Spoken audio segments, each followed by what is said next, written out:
Hello everyone, welcome back to my channel. If you're new here, my name is Olivia and I make videos about anthropology every single Sunday.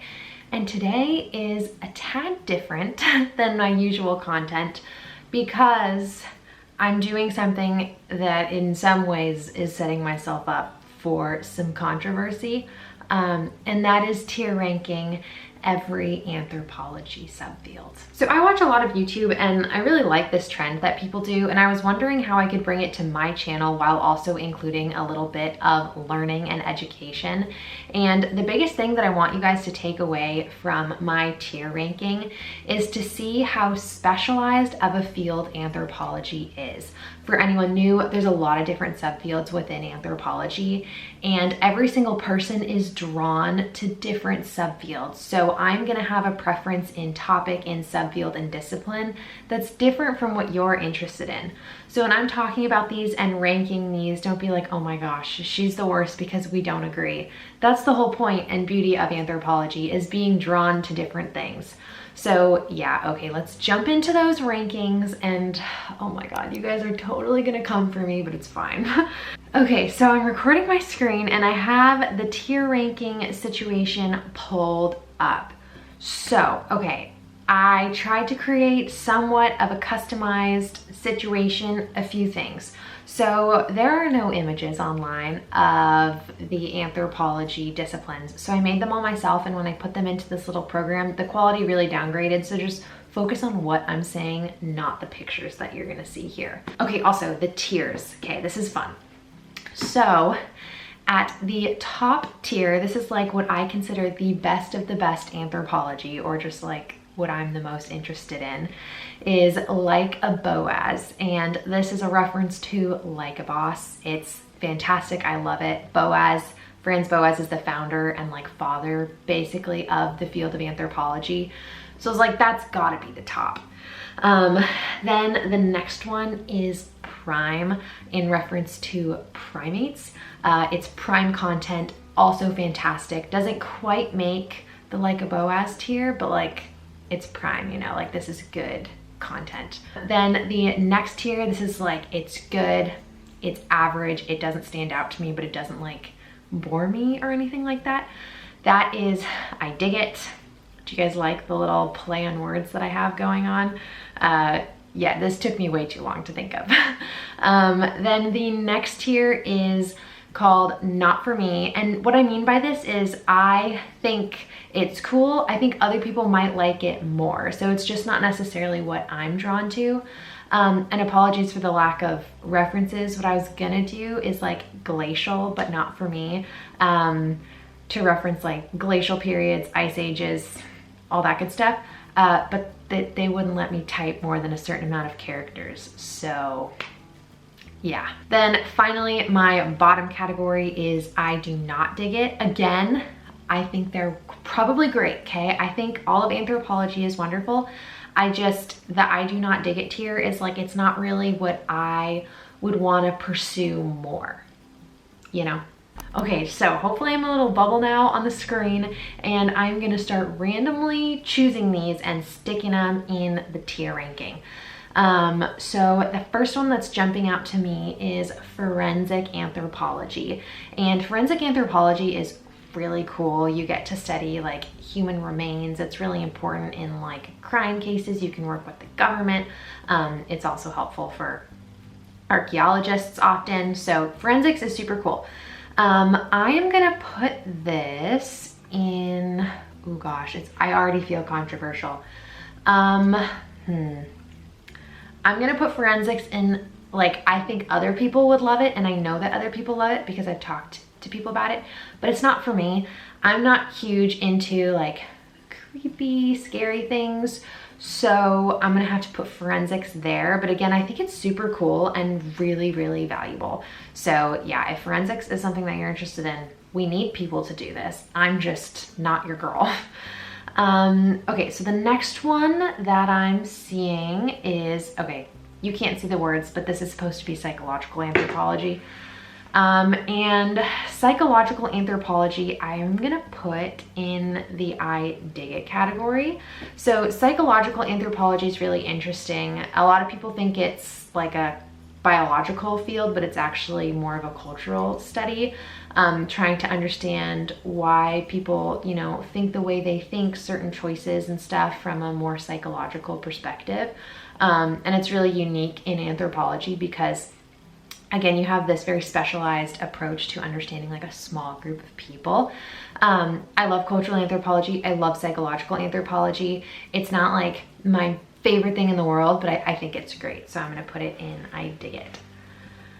Okay, the next one that we have here is political anthropology, and political anthropology is pretty interesting. I've actually never made a video about it on this channel. Most of these I do have a video about. If you're curious about any of them in more detail, you can check that out. But I think I'm gonna put political anthropology in that I do not dig it category, purely because I know that I don't know as much about it as I could. I like to think I'm somewhat versed in politics. Obviously, I know a lot about anthropology, but the extent of their intersection, I have not investigated that much. So if that's something that you want me to make a video on, let me know. But I feel like I don't know enough to put it in a higher tier. And I also haven't investigated it enough to be like, I'm not like, ooh, that's so interesting, I'm gonna go learn about it, right? Yeah, okay.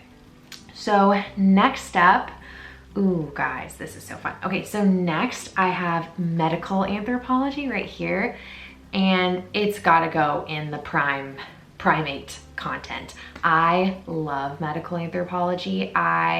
Medical anthropology is really cool because it is a little bit more action-based than some of the other areas of anthropology. Medical anthropology looks at, you know, public health, again, from the anthropological perspective, and asks a lot of questions, including like, how do we understand people, but also how do we like improve people's lives and circumstances based on this anthropology research. It's fantastic. So if you're interested in that, go check it out. Okay, next up, okay guys, I'm so sorry. Some of these are really hard to read. Next up we have, maybe I should just, I'm like, should I go in order? But that's so not fun. Okay, so next I have corporate anthropology, and corporate anthropology is really interesting because it's all about, you know, anthropological methods in the corporate space. And it's really cool because you can improve people's lives significantly. So if you were an anthropologist with a background in corporate anthropology, you could, you know, sit yourself down in the Google headquarters and observe their corporate environment and then make suggestions on how to improve like the workspace and like people feeling good about their work, all that kind of stuff. So I'm gonna put it in I dig it. I think it's super underrated. It's really like profitable. You can do really well if you study corporate anthropology. And it's definitely something that appeals to me like post-college. Next up, I'll be lame, I'll start going in order. Next up we have visual anthropology, and visual anthropology is really cool because it looks at anthropological ideas and perspectives through, you know, visual media. So this could be through a documentary or through photography, etc. And the idea is there's a lot of things that are harder to represent in writing than they are to represent visually. And I feel like so many people would love this. It's just my experience with it hasn't been the most amazing. So I'm gonna put it in not for me, but like for you, you know, like you might like this. Visual anthropology, again, it's like not what calls to me necessarily. The course that I took about it in college was like very medium. And that's probably just like a bad experience that I had. But I feel like it could be really cool if I had like the proper background in it. So, oh God, oh, you guys can see I'm all wrapped up in my blanket, or maybe you can't see it, who knows. Okay, so the next one that I want to do is, guys, primatology. I literally met with a TA one time for 2 hours just trying to figure out if I wanted to go into primatology because monkeys are cute, and like, spoiler alert, I'm a big biological anthropology girl. So I was having like a crisis, like, do I want to study people or monkeys or both? And I had the nicest TA and we just talked for a really long time. So I think it's essential that I put it in Prime 8 because A, primates are wonderful and cute, and B, it's just so interesting. I love looking at, you know, how similar and different humans are to primates, and thinking about how, you know, learning about primates actually helps us understand ourselves. I really want to read some Jane Goodall soon. I've actually never read her work before. I feel like that'd be a really fun video. So yeah, I love primates. I think they're so cute. Okay, so next up I have cultural anthropology. This is going straight up and I dig it. I think cultural anthropology is really interesting, and after graduating college, cultural anthropology is one of the things that I think I'd want to pursue further. I just think I haven't had, like, some of the courses in cultural anthropology for me weren't the most stimulating, but I think this idea of, you know, understanding new places and new people around the world, I think it connects people a lot and is really undervalued, but is so important and amazing. And so again, it's not what like fuels my fire, but I think it's fantastic. And for the same reason, I'm gonna put social anthropology in I dig it, because social anthropology and cultural anthropology, some people will tell you they're different, some people will tell you they're the same thing. I do have a video on this too, but I'm gonna tell you that social anthropology and cultural anthropology are basically the same field. The reason we have two separate ones is because cultural anthropology was developing in the States at the same time that social anthropology was developing in the UK. And so, or like with plus or minus 100 years. And so these fields were developing, but there was little communication between them. So you kind of had this like convergent evolution thing happening where they reached similar conclusions, even though they were pretty separate from each other. So yeah, I feel like I can't prioritize one of those over the other. Okay, the next one that I'm gonna do is prehistoric. I haven't talked about this on my channel either, and there's a reason. I'm so sorry, you guys. Prehistoric is just not, again, what calls to me. Like, I think it's interesting. Again, remember, anthropology, which includes archeology and all these I do not dig it whatevers, it's ranked so high above so many other like fields of study. So remember that I do like it. It's just of the fields of anthropology. It's, again, not what calls to me. I really like understanding modern people. I think, you know, learning about what another culture is doing in the world right now is a little more interesting than like prehistoric anthropology. I don't know. I feel like I'm a hypocrite because other things that I love are totally the past. I don't know. It's just not what calls to me. So we're just going to leave it like that. Okay, the next one, I'm going to do feminist anthropology. And feminist anthropology, again, I dig it. I'm a woman. I'm a feminist. I love feminist anthropology. I think it's wonderful.